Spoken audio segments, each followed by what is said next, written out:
တင်ဒီနေ့ကိုကဲမဲ့ဖွင့်သုံးခဲ့ပါသလား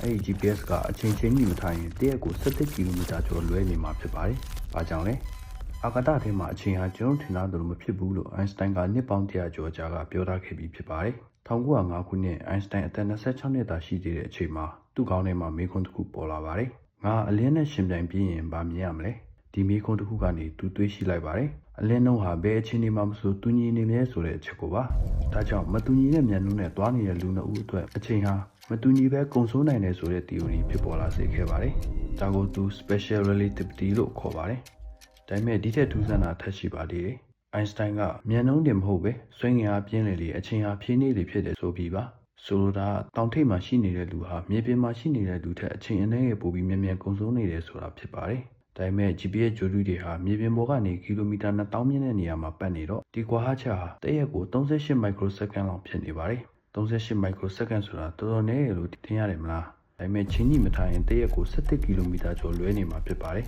။ဒါကြောင့် GPS software တွေဟာ Einstein ရဲ့ theory ကိုတိုက်ရိုက်ထည့်သွင်းတွက်ချက်ပြီးရက်တိုင်းအချိန်ချင်းကြီးမှုပြုလုပ်နေတာပဲဖြစ်ပါတယ်။1905ခုနှစ်မှာ Einstein အတွေးနဲ့ချဲခဲ့တဲ့ theory ဟာဒီနေ့တင်စားတောက်ဆိုင် coffee ဆိုင်ရှာတဲ့အထိအသုံးဝင်နေပါတယ်